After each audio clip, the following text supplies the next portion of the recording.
Bismillahirrahmanirrahim. Assalamualaikum warahmatullahi wabarakatuh. Bagi teman-teman yang belum subscribe dan baru saja menemukan channel ini, silahkan subscribe.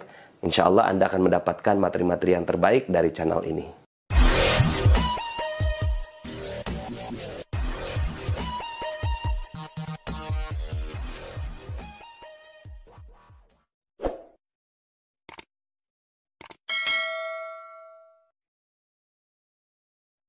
Bismillahirrahmanirrahim. Rabbi shrah li sadri wa yassir li amri wahlul 'uqdatam min lisani yafqahu qawli. Assalamualaikum warahmatullahi wabarakatuh.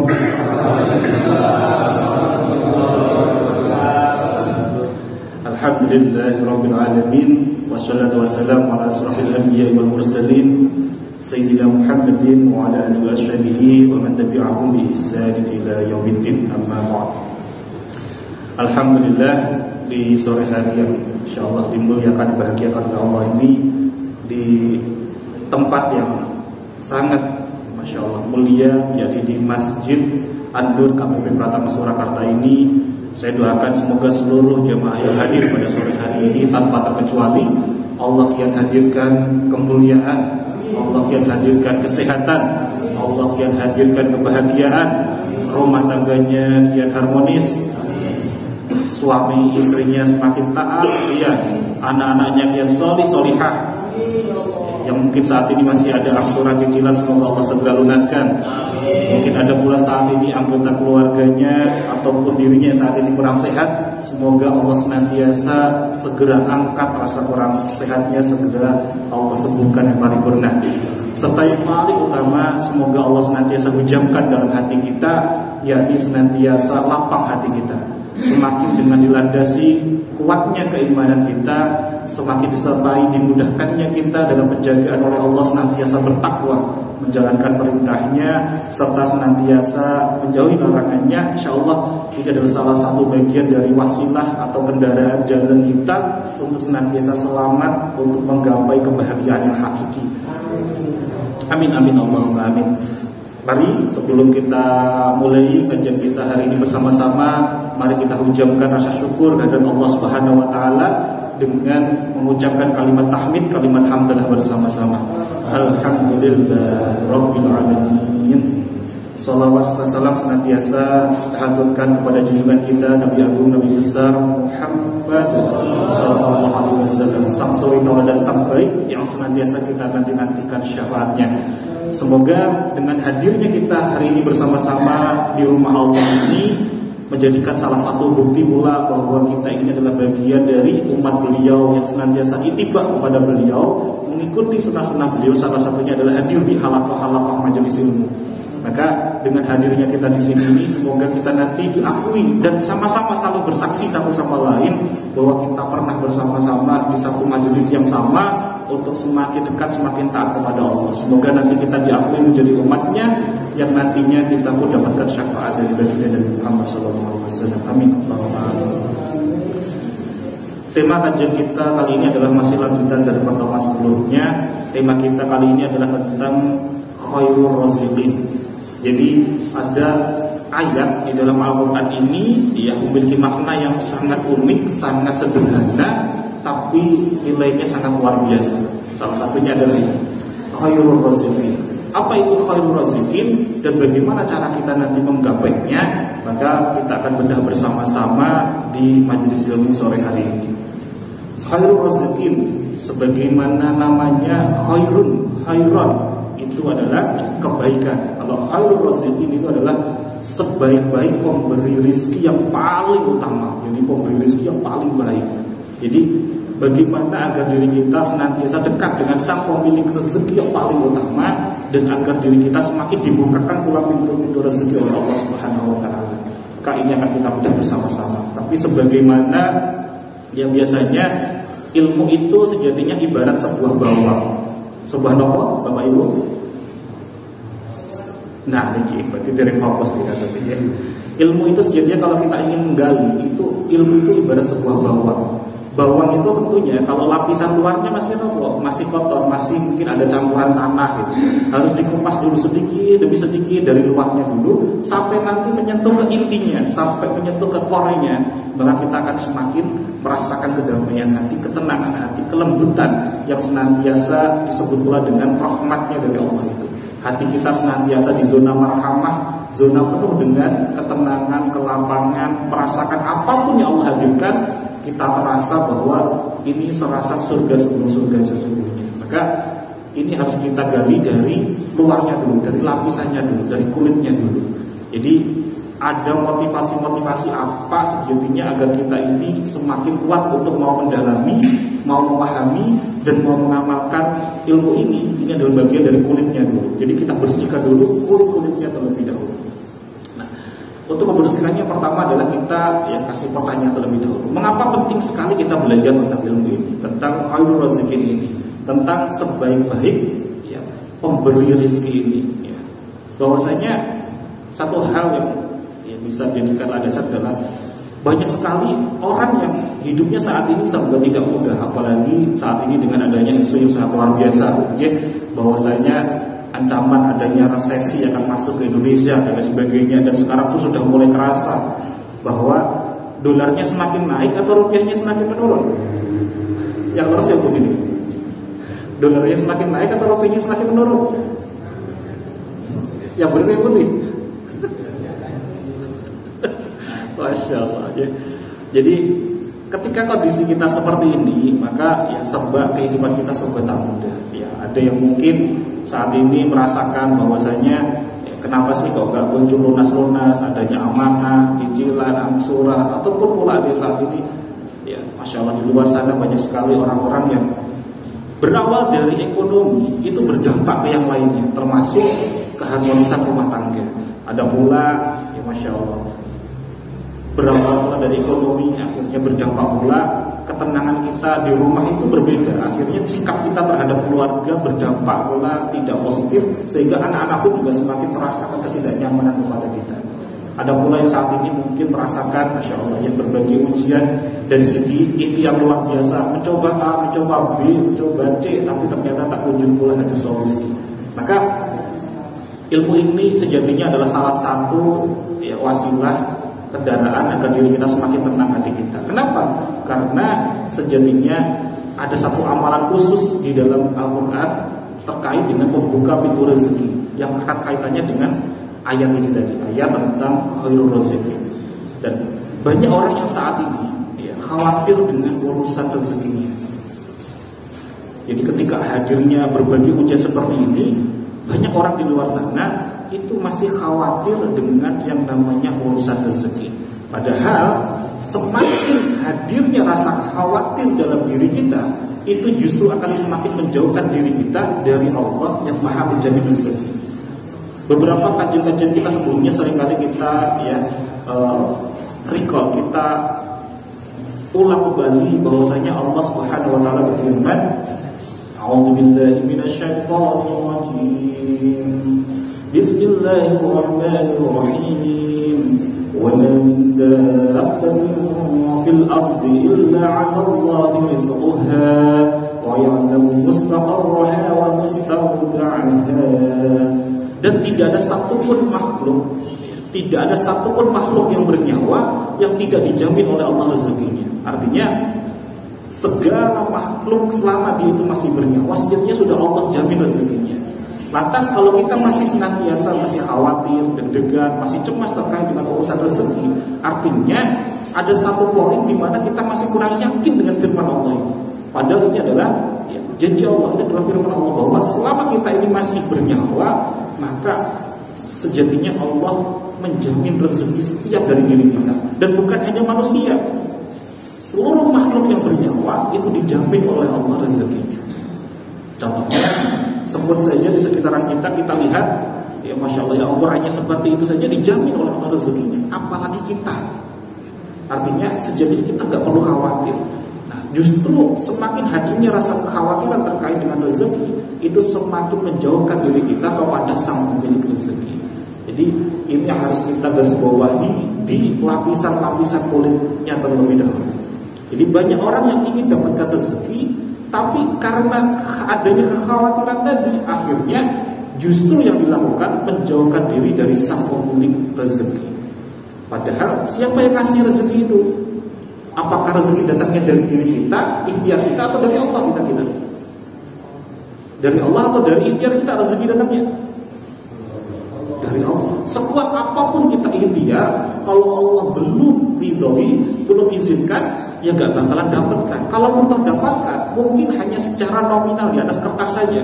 Tapi ketika kita mau nikmatin, belum tentu dapatkan keberkahannya. Jadi banyak sekali orang yang ada di fase ini dengan alih-alih ngepot, Mas, mau nyari yang ya haram saja sudah susah, ya, apalagi yang halal gitu, masya Allah. Justru yang dilakukan apa? Justru semakin jauh, semakin tidak dekat dengan sang pemilik rezeki. Alih-alih dapatkan rezeki, tapi justru semakin terjerumus ke dalam lubang yang semakin dalam, semakin gak dekat dengan sang pemilik rezeki.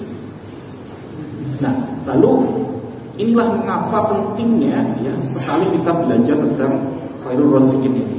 Bagaimana Allah itu kita jadikan benar-benar sungguh-sungguh sebagai sebaik-baik pemberi rezeki.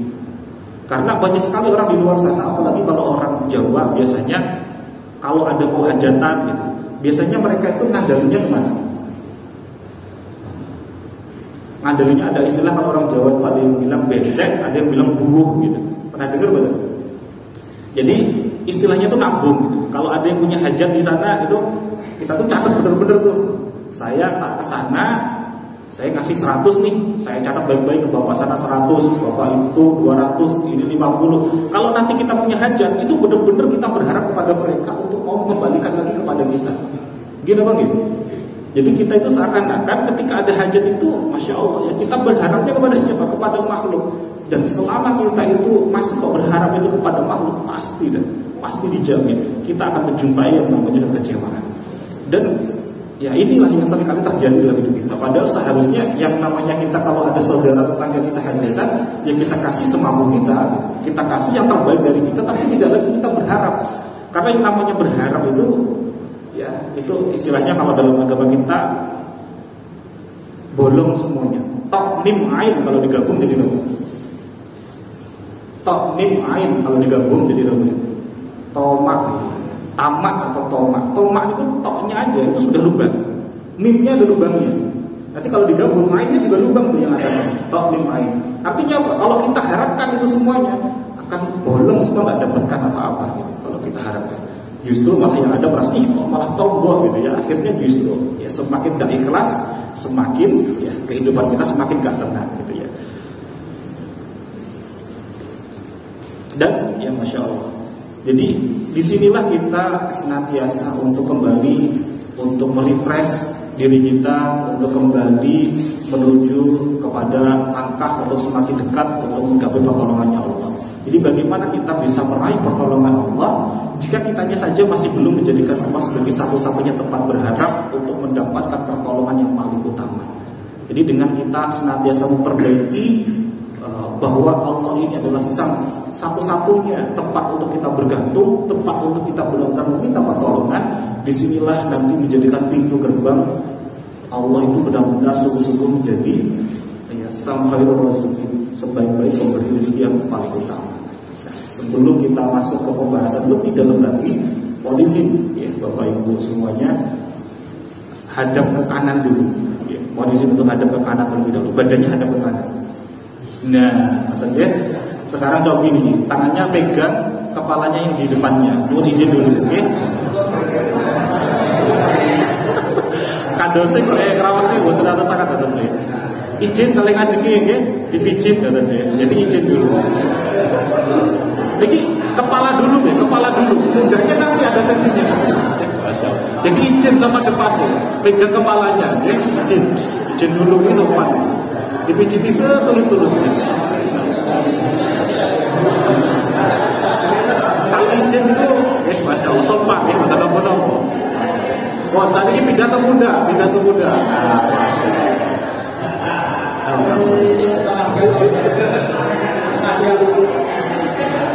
Jadi 5 menit kita biasa ini.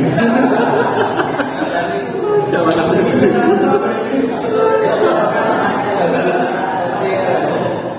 Saat ini tangannya gentosan, apa tuh atas bilah pisau, tangannya, nah, gitu ya. terapi saya itu.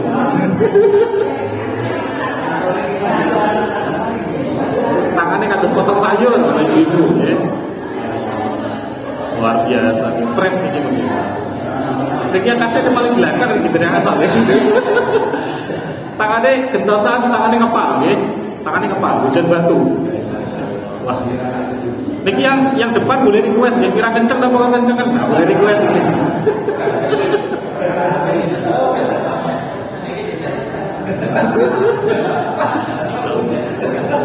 Nah niki hujan rintik-rintik, ujung jari, hujan rintik-rintik. Nah, wah niki refleksi lagi.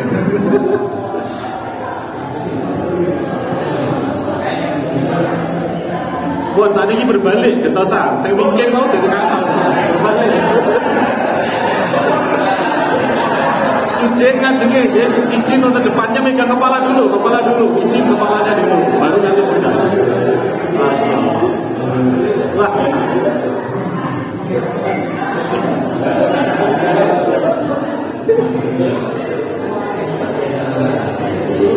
Tadi gentos muda, ini gentos muda.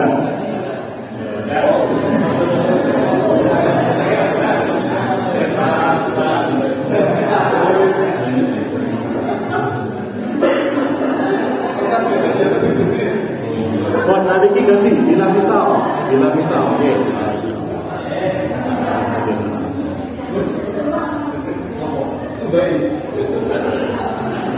Insyaallah luar biasa.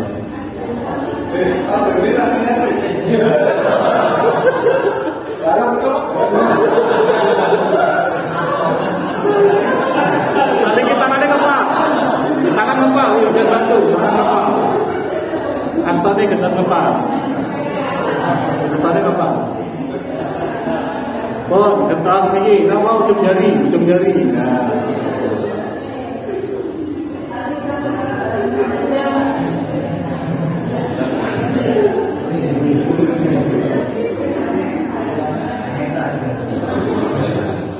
Pun, alhamdulillah.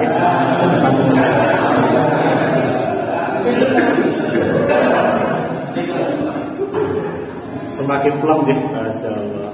Walaupun ketawa soalnya ini, masya Allah. Jam-jam sampai ini luar biasa. Masya Allah. Kita kembali lagi ya. Jadi apa itu sejatinya khairul razikin? Kalau khairul razikin secara makna itu adalah sebaik-baik pemberi rezeki. Jadi terkait dengan khairul razikin ini sangat erat kaitannya dengan Asmaul Husna, yang nama-nama Allah yang masya Allah yang sangat mulia, yakni tentang Ar-Razzaq. Ar-Razzaq itu artinya ini benar. Ar-Razzaq itu artinya apa? Ya, benar. Yang maha beri rezeki. Ar-Razzaq.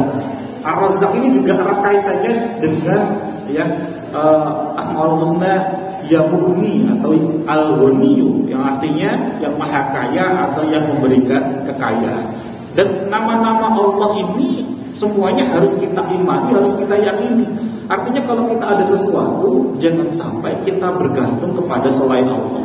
Jadi dengan masya Allah ya, maha dahsyatnya Allah ini, kita harus senantiasa semakin yakin, semakin kuat, harus kita perkuat keimanan kita bahwa Allah sebaik-baik sang pemilik solusi. Nah, saat berbagai persoalan hidup itu hadir kepada kita, ya Bismillah, kita hadirkan sepenuh jiwa kita, sepenuh hati kita untuk senantiasa apa? Masuk di zona yang penuh dengan ketenangan. Karena sejatinya solusi dari Allah itu yang hadir manakala kita itu senantiasa hadirkan ketenangan saat menghadapinya. Contohnya, ujian kehidupan itu sejatinya nggak beda jauh dengan ujian saat kita itu sekolah. Saat ujian kita sekolah itu kira-kira, saat ujian dulu kita mengerjakan soal saat sekolah itu, kita itu lebih mudah mengerjakannya saat ramai atau saat tenang? Saat ramai atau saat tenang? Kalau ramai nggak ketemu kita mikir yang mana nih jawaban ya ketemu. Kalau ramai sendiri, ya ada suara-suara nggak nyaman, nggak tenang, kita nggak bisa mengerjakannya. Artinya apa? Ketika saat kita dihadapkan persoalan kalau kita semakin kemerungsung, maka disitulah solusinya akan semakin tertutupi. Kayak kemarin kita pernah membahas tentang jendela buram itu. Ketika bapak ibu pengen mencari kunci, saat guru-guru pengen berangkat kerja keburu telat gitu ya. Semakin keberuntungan, semakin gak ketemu. Tapi saat tenang, justru ternyata di situ kuncinya. Pun sama dengan persoalan kehidupan kita. Kalau pun ada yang merasa, ya, di mana sih Allah itu? Katanya Allah itu memberi solusi. Tapi saat saya itu punya persoalan, kenapa kok gak hadir tuh jawabannya, solusinya? Kenapa kok Allah gak kasih tahu jawabannya? Kenapa kok Allah gak menghadirkan solusinya? Coba ingat-ingat lagi. Saat kita sedang ujian, misalkan nih ujian sekolah ini. Saat kita ujian sekolah, kita benar-benar mengerjakan, ya. Gurunya itu kira-kira tahu nggak jawabannya? Gurunya tahu nggak jawabannya?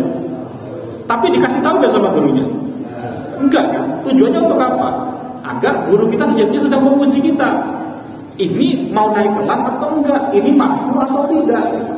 Jadi sejatinya saat kita dihadirkan ujian, kok seakan-akan kita merasa di mana sih solusinya? Di mana sih jawabannya? Kok Allah nggak segera menghadirkan itu? Gitu. Sejatinya bukannya Allah nggak mau menghadirkan, tapi Allah sejatinya sedang menikmati ujian kita itu. Kita dilihat, ini mampu gak sih ini naik derajatnya? Ini mampu gak sih untuk naik kelasnya? Tapi kalau kitanya justru ya kemerungsung, protes, keluar dari ruangan, gak terima tuh dengan namanya ujian, bakalan lulus gak kira-kira ujiannya? Bakalan naik kelas betul gitu? Tidak.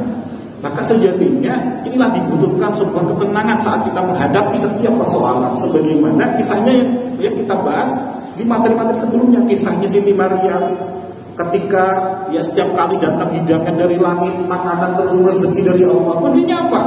Ternyata beliau senantiasa istiqomah di dalam mihrab. Mihrab itu kalau di masjid itu ini tempat pengimaman mihrab. Tapi kalau di rumah adalah tempat khusus yang kita gunakan untuk ibadah yang tidak digunakan untuk keperluan lainnya. Jadi untuk tahajud, untuk sholat sunnah, untuk berdoa, untuk bermunajat, itu turunnya rahmat di ruangan itu. Jadi Siti Maryam itu senantiasa tenang hidupnya masuk ke dalam mihrab. Apapun persoalannya, apapun hujatan dari orang lain, beliau senantiasa menenangkan diri. Maka rezeki senantiasa hadir. Rezeki senantiasa hadir. Jadi hati yang tenang, rezeki kian mudah datang. Beda halnya orang kalau hatinya itu nggak tenang, dikasih nikmat sekalipun sama Allah, itu terasa musibah. Orang yang nggak tenang, itu kalau dikasih nikmat sekalipun oleh Allah, itu terasa musibah. Tapi bagi orang yang tenang, dikasih yang namanya ujian, persoalan sekalipun, musibah sekalipun, itu akan terasa nikmat. Ini perbedaan yang sangat berdasar sekali. Contoh paling simpel, hujan itu rezeki atau rahmat hujan itu? Hujan itu rezeki atau rahmat?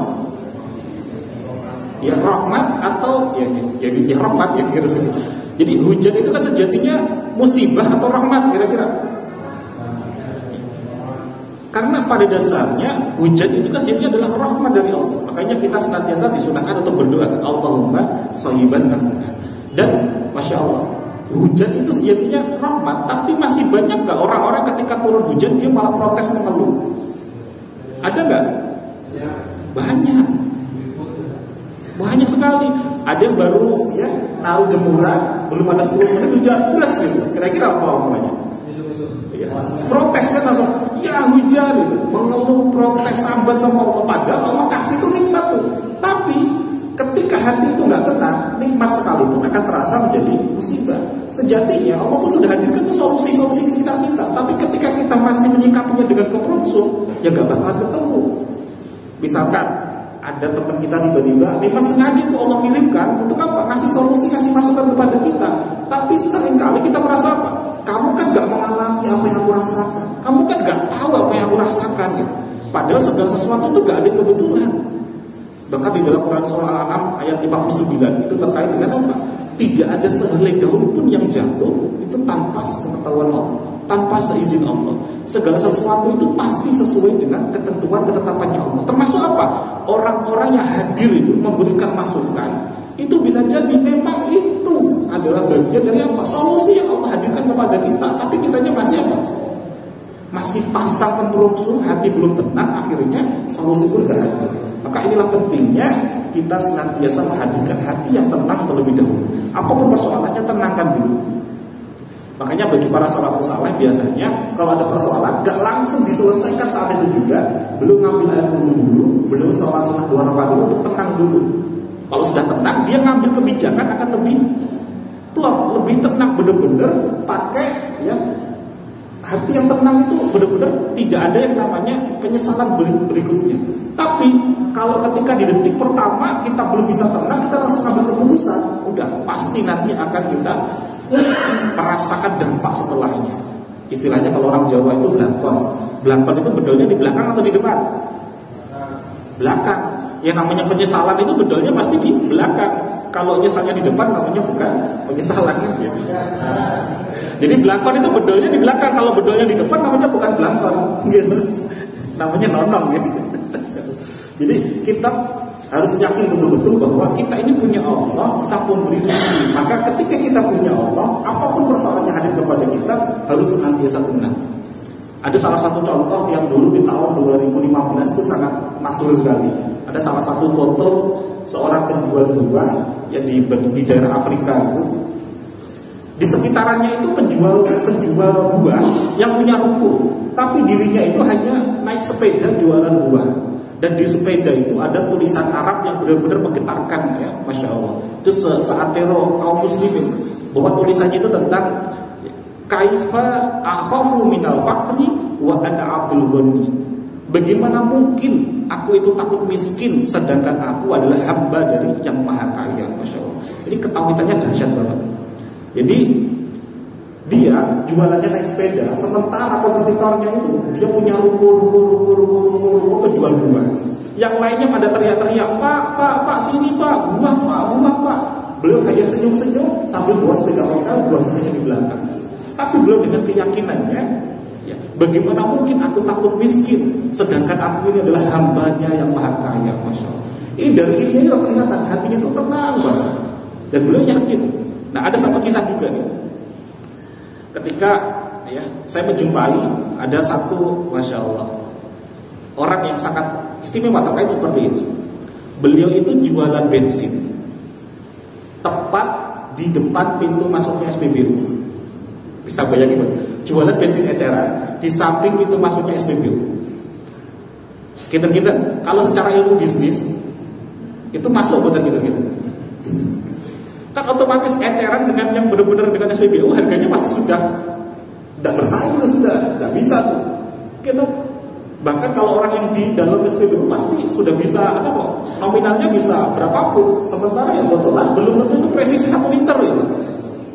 Tapi ketika saya nanya, coba Pak, kenapa Pak Bapak jualan bensin di sini? Sudah berapa lama Pak jenengan jualan di sini? Apa jawabnya?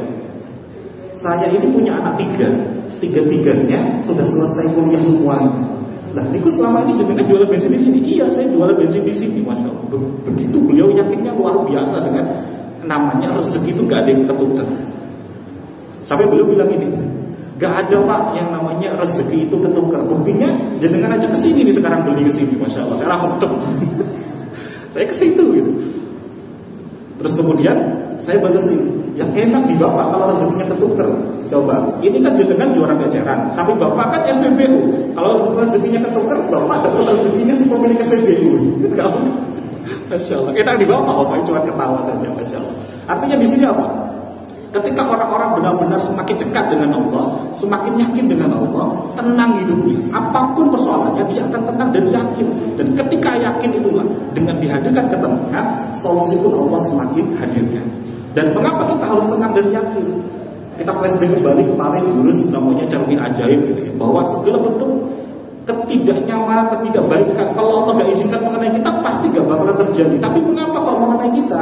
Sejatinya ada maksud, ada hikmah di mana Allah sejatinya ingin membersihkan diri kita, ingin menghapus dosa-dosa kita. Kan kita di cermin ajaib. Dan ingat pula kemarin di materi mengubah musibah menjadi anugerah. Mungkin ada sebagian yang ingat, ada yang enggak. Apa itu? Sebagaimana hadis riwayat Bukhari, "May yuridillahu bihi khairan yusib minhu." Barang siapa yang Allah mau berikan kebaikan, barang siapa yang Allah mau berikan nikmat, Allah berikan musibah terlebih dahulu. Artinya hadirnya ujian itu sejatinya adalah pintu awal hadirnya kenikmatan. Hadirnya persoalan itu sejatinya adalah gerbang kita menuju kebahagiaan yang hakiki. Tapi sejatinya banyak pula orang di luar sana ketika dihadirkan persoalan yang terjadi apa?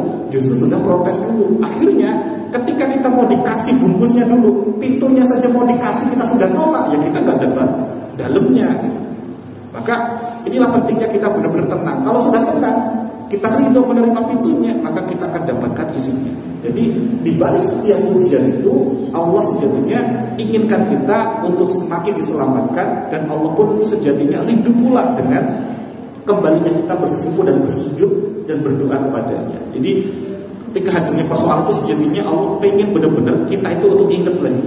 Dan dengan hadirnya persoalan itulah sejatinya kita itu baru benar-benar sholat itu bisa khusyuk. Coba jadi ingat-ingat, khusyuknya Bapak Ibu itu kalau ibadah, sholat bisa sampai nangis itu saat dihadirkan kenikmatan atau dihadirkan musibah kira-kira. Coba, sampai benar-benar setiap bacaan itu dihayati benar-benar gitu. Saat nikmat atau saat musibah? Musibah. Jadi kalau kitanya pengen senantiasa dihadirkan nikmat sama Allah, maka harusnya kita pun kalau pas ibadah itu pas dikasih nikmat juga harusnya sekenceng Masya Allah khusus saat kita itu dihadirkan musibah. Kenapa kok Allah terus berulang polanya kepada kita? Ya karena kitanya baru benar-benar ingat mau dekat lagi sama Allah kalau kita disentil sama Allah. Makanya Allah ingatkan lagi. Mungkin kita beberapa kali, yang namanya manusia, kita beberapa kali gak ingat, maka Allah ingatkan lagi. Wah, dengan persoalan. Jadi hadirnya persoalan ujian itu sejatinya memang benar-benar adalah kasih sayangnya Allah, tanda cintanya Allah, karena Allah gak ingin kita itu terjerumus. Beda halnya dengan orang-orang yang kalau sudah berbuat ketidakbaikan Allah biarkan. Masya Allah, itu artinya apa? Itu sudah istidraj. Maka bersyukurlah kita. Kita harus syukur kalau masih di dalam persoalan, kok kita semakin taat sama Allah. Ini adalah nikmat. Jadi ini bukan ujian, tapi itu sejatinya adalah sebuah nikmat. Maka ada sebuah doa khusus terkait dengan khairul rezeki ini. Ini terkenal pula dengan namanya doa terbuka pintu rezeki. Ini doa ada di Quran surah Al-Maidah ayat 114. Ya, doa ini kalau secara asbabun nuzulnya adalah doanya Nabi Isa alaihissalam saat diminta oleh para sahabatnya untuk berdoa kepada Allah diturunkan rezeki langsung dari langit, untuk semakin meyakinkan para sahabatnya bahwa Nabi Isa itu adalah utusan Allah. Kemudian Nabi Isa berdoa ini. Doa ini ada di Quran surah Al-Maidah ayat 114. A'udzu billahi minasyaitonir rajim. Bismillahirrahmanirrahim. Qala Isa ibn Maryam Allahumma rabbana anzil 'alaina ma'idatan minas sama' takunu lana 'aidan li awwalina wa akhirina wa ayatan mink warzuqna wa anta khairur raziqin. Jadi doanya mulai Allahumma rabbana anzil 'alaina ma'idatan minas sama'. Allahumma rabbana, ini diawali dengan ya kalimat yang indah. Ya, duhai Rabb kami, duhai Tuhan kami. Allahumma rabbana anzil 'alaina, turunkanlah kepada kami ma'idatan minas sama', sebuah rezeki turunnya dari langit. Takunu lana 'aidan li awwalina wa akhirina, yang kedatangannya menjadikan hari raya, menjadikan kebahagiaan bagi siapa? Idali awalina wa akhirina, bagi orang-orang ya, yang bersama kami dan orang-orang setelah kami. Awalina wa akhirina, dan orang-orang setelah kami. Wa ayatan minka, sebagai tanda darimu. Wa anta khairur raziqin, dan sesungguhnya engkaulah sebaik-baik pemberi rezeki. Ini doa sangat masyhur sekali, doa sangat mustajab. Maka ini harus benar-benar kalau perlu Bapak Ibu dihafalkan. Kalau perlu dicatat Quran surah Al-Maidah ayat 114. Jadi ini adalah doa di mana kita mohon kepada Allah bahwa Allah itu akan menurunkan rezeki dari langit untuk menjadikan kebahagiaan bukan hanya untuk kita, tapi juga untuk anak turun kita, untuk orang-orang setelah kita. Sebagai tanda dari Allah bahwa Allah itu sebaik-baik pemberi rezeki. Dan ada kaitannya pula Bapak Ibu terkait dengan ayat khairul rezeki itu di dalam surah yang lain. Kalau tadi di dalam Quran surah Al-Maidah 114, itu ada lagi khairul rezeki di dalam Quran surah Al-Jumu'ah ayat ke-11. Jadi ayat 9, 10, 11 itu juga diakhiri dengan namanya khairul rezeki. Ada apa nih hubungannya khairur razikin tadi Quran surah Al-Maidah ayat 114 dengan Quran surah Al-Jumu'ah ayat 9, 10 dan 11? Ternyata Bapak Ibu, kalau hari rayanya umat Nasrani, tadi kan doanya sih kan Nabi Isa kan, itu hari Sabtu di saat itu, hari Sabat. Jadi Nabi Isa itu berdoa agar diturunkan hidangan dari langit, rezeki dari langit. Itu akhirnya menjadi hari rayanya umat Nasrani, disebut dengan namanya hari perjamuan agung. Hari perjamuan agung di Nasrani itu harusnya hari Sabtu, tapi saat ini digeser menjadi hari Ahad, hari Minggu. Hari rayanya umat Nasrani itu hari Sabtu.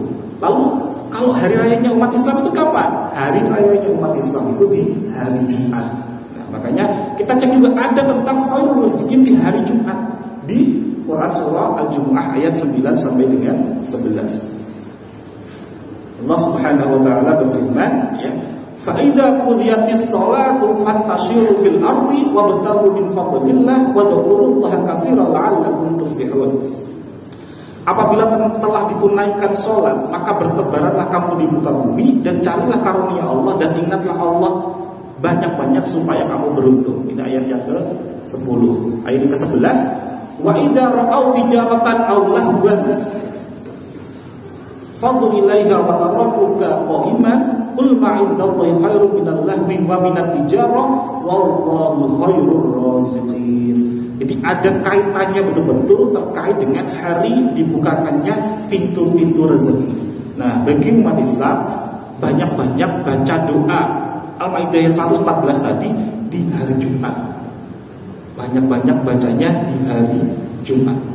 Jadi kalau di dalam Quran surah Al-Jumu'ah 11 tadi, dan apabila mereka melihat perniagaan atau permainan, mereka bubar untuk menuju kepadanya dan mereka tinggalkan kamu sedang berdiri berkhutbah, katakanlah, apa yang di sisi Allah lebih baik daripada permainan dan perniagaan, dan Allah sebaik-baik pemberi rezeki. Artinya di sini sejatinya ketika sholat Jumat, ibadah Jumat itu sudah mulai didirikan, maka kita harus meninggalkan seluruh aktivitas semuanya dan mendekat kepada siapa? Sang pemilik rezeki.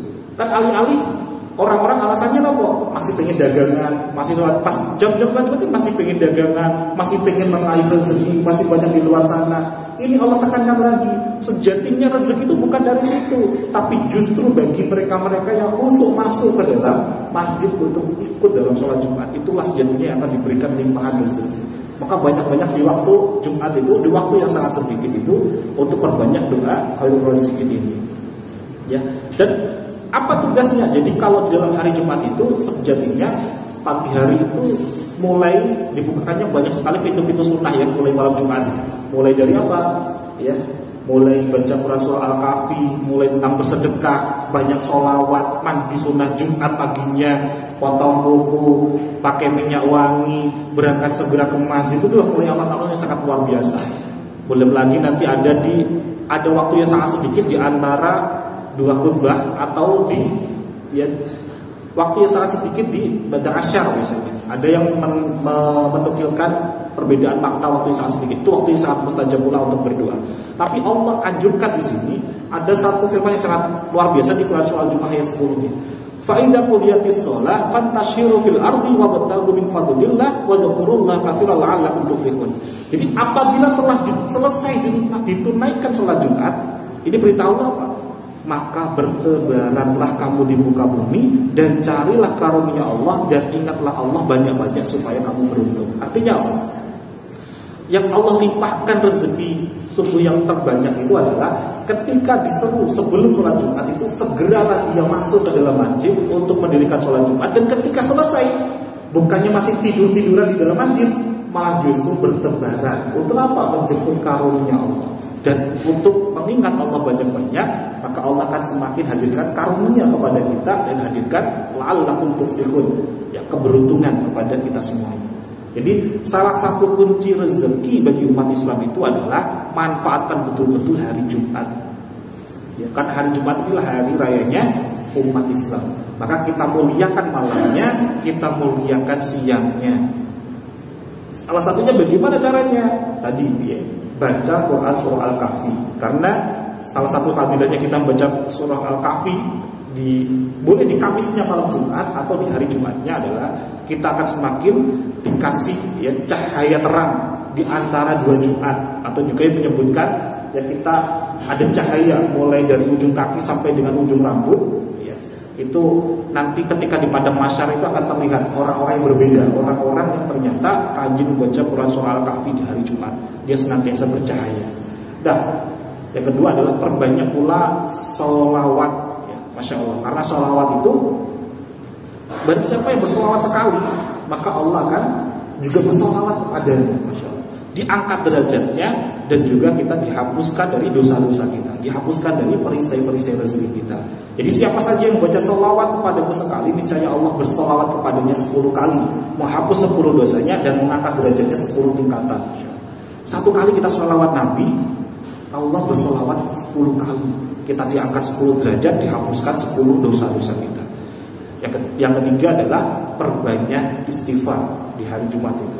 Ya, karena Masya Allah, fadilah istighfar itu penghapus dosa juga sebagai ya pembuka perisai-perisai rezeki kita.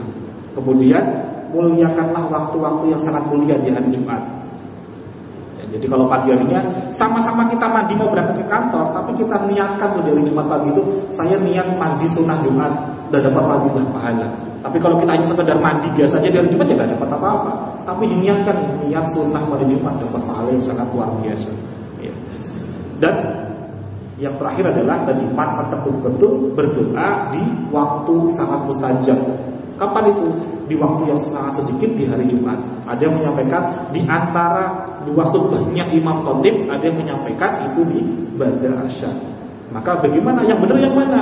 Yang benar semuanya, seperti semuanya hadisnya. Yang kita gunakan semuanya, kita maksimalkan betul-betul tempat untuk berdoa. Jadi di antara imam habis berdiri terus duduk, nah pas itu teman-teman, Bapak Ibu banyak-banyakin doanya. Atau juga di ba'da asyar di hari Jumat itu banyak-banyakin. Dan kalau ingin ada yang sedekah yang paling utama juga di hari Jumat. Jadi kalau ada yang sedekah itu dimaksimalkan betul-betul di hari Jumatnya. Mungkin ada yang ingin yang membantu nasi Jumat atau apapun itu maksimalkan, optimalkan di hari Jumat. Dan karunia Allah ini ya datang setelah kita banyak-banyak mengingatnya dan memuliakannya. Sebagaimana tadi firman Allah, ya, min fadlillahi wa dzkurullaha katsiran la'allakum tuflihun. Dan carilah karunia Allah dan ingatlah Allah banyak-banyak supaya kamu beruntung. Maka bismillah Allah limpahkan la'allakum tuflihunnya ya setelah Allah SWT. Baik. Jadi ingat Bapak Ibu tadi doanya yang dimana di Quran surah Al-Maidah ayat 114. Kapan waktu terbaik untuk mengamalkannya? Mulai di hari Jumat. Dan maksimalkan betul-betul sunnah Jumat itu, karena itulah sejatinya hari rayanya umat Islam. Dan setiap agama itu punya hari raya masing-masing. Tapi bagi umat Islam, hari Jumat itulah hari terbaik yang benar-benar kita optimalkan sebaik-baiknya. Dan itulah sejatinya hari di mana dibukakannya pintu-pintu rezeki. Makanya kalau zaman dulu itu, saya waktu kecil tuh mesti seringkali disindir sama teman-teman. Kalau mau berangkat ke masjid duluan, nanti bawa tali. Talinya yang gede. Kenapa? Sindirannya apa Pak biasanya? Kalau berangkatnya paling awal dapat unta ya. Kalau yang akhir-akhir gitu kan, nanti ini dapat telurnya aja bukan telur ayam tuh, telur cicak ya. Masya Allah. Ya, tapi ternyata betul gitu loh. Itu hanya sebuah simbol saja, hanya sebuah metafor. Karena sejatinya Allah melimpahkan rezeki. Dan rezeki di sini bukan hanya tentang nominal atau angka, tapi tentang bagaimana kita bisa menjalani kehidupan ini benar-benar semakin dekat, semakin taat kepada Allah, semakin lapang hati kita. Karena besarnya nominal itu tidak menjamin kemuliaan kita di sisi Allah. Bisa jadi Bapak Ibu, harta yang banyak itu bukanlah sebuah kemuliaan dari Allah. Tapi justru ketika kita saat ini sedang tidak lapang-lapangnya tentang nominal, itu sejatinya Allah sedang muliakan kita. Kita dijaga agar kita tidak terlena, terperdaya, silau dengan dunia, tidak terlalu cinta dengan dunia, sehingga Allah selamatkan kita. Pun sebaliknya ya, jadi semuanya bisa berlaku masing-masing. Tapi intinya tetap kita harus senantiasa berhusnudzan kepada Allah Subhanahu wa Ta'ala. Baik, kita akhiri bersama-sama dengan doa bersama-samanya. Masih ada 6 menit. Allahumma shalli ala sayyidina Muhammad wa ala ali sayyidina Muhammad walhamdulillahi rabbil alamin. hamdan na'imin hamdan syakirin hamdan yuafi ni'mahu wa yukafi mazidah ya rabbana kama yanbaghi li jalali wajhikal karim wa 'azimi sultanik hasbunallahu wa ni'mal wakil ni'mal maula wa ni'man nasir. Ya Allah, ya Rahman, ya Rahim, kami serahkan seluruh persoalan hidup kami, seluruh jamaah yang hadir di sini tanpa terkecuali ya Rabb, kepadamu ya Rabb. Engkaulah sebaik-baik pelindung kami, Engkaulah sebaik-baik penolong kami ya Rabb. Engkau Maha mendengar, Engkau Maha mengetahui ya Rabb. Maka hadirkanlah solusi terbaik hanya darimu ya Rabb. Allahu nurus samawati wal ardh, Allahu nurus samawati wal ardh, Allahu nurus samawati wal ardh. Allahumma lakal hamdu wa ilaikal mustaqim wa antal musta'an wa la hawla wa la quwwata illa billahil aliyyil azim. Allahumma yassir lana wa la tu'assir. Ya Allah, berikanlah kemudahan, kelancaran untuk seluruh sahabat-sahabat yang kami hadir di sini ya Allah. Baik terkait dengan pekerjaannya, terkait dengan rumah tangganya ya Allah, maupun terkait dengan segala bentuk urusannya ya Allah. Allahumma ighfir lana wa li walidina warhamhum kama rabbayana shighara. Rabbana hab lana minas shalihin. Ya Allah, jadikanlah anak-anak kami anak-anak yang salih-salihah ya Rabb. Rabbana hab lana min azwajina wa dhurriyyatina qurrata a'yun waj'alna lil muttaqina imama. Ya Allah, ya Rahman, ya Rahim, jadikanlah anak-anak kami, keluarga kami, pasangan-pasangan kami ya Rabb, penyejuk hati kami ya Rabb, dan menjadi bagian dari para pemimpin orang-orang yang bertakwa ya Rabb. Allahumma ighfir lana warhamna wajburna warfa'na warzuqna wahdina wa'afina wa'fu 'anna. Ya Allah, ya Rahman, ya Rahim, hadirkanlah ampunanmu ya Rabb. Sayangilah kami ya Rabb. Hadirkanlah rezeki kepada kami ya Rabb. Angkatlah derajat kami ya Rabb. Cukupkanlah segala kekurangan kami ya Rabb. Sehatkanlah kami ya Rabb. Maafkanlah kami ya Rabb. Dan hadirkanlah petunjuk kepada kami ya Rabb. Allahumma Rabbana anzil alaina ma'idatan minas sama' taqulu lana 'ibadi awwalina wa akhirina wa ayatan minka warzuqna wa anta khairur raziqin. Rabbana dhalamna anfusana wa illam taghfir lana wa tarhamna lanakunanna minal khasirin. Rabbana la tuzigh qulubana ba'da idh hadaytana wa hab lana min ladunka rahmah innaka antal wahhab. Rabbana atina fid dunya hasanah wa fil akhirati hasanah wa qina adzaban nar. Sallallahu ala Muhammad nabiyyi wa ala alihi washabbihi wa barik wa sallam. Al-Fatihah.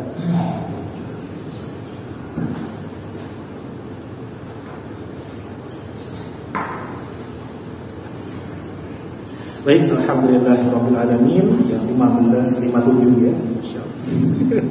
Dan khawatir terus saja. Insyaallah. Alhamdulillah. Semoga dengan hadirnya kita di sini benar-benar dicatat oleh Allah Subhanahu wa taala, oleh para malaikat-malaikatnya Allah sebagai salah satu amalan mutaqabbalan, amal-amal yang diterima oleh Allah, menjadikan salah satu amal terbaik kita nanti sebagai jembatan kita nanti saat di hari penimbangan, menjadikan bertambahnya amal-amal saleh kita semuanya dan dilipat gandakan seluruh amal-amal saleh kita semuanya. Amin Allahumma amin. Baik, kita tutup majelis ilmu kita pada sore hari ini dengan membaca hamdalah dan doa kafaratul majelis bersama-sama. Alhamdulillahirabbil alamin. Subhanakallahumma wa bihamdika asyhadu an la ilaha illa anta astaghfiruka wa atubu ilaik. Berkalam dan taufiq wal hidayah wal hidayah. Wassalamualaikum warahmatullahi wabarakatuh. Waalaikumsalam.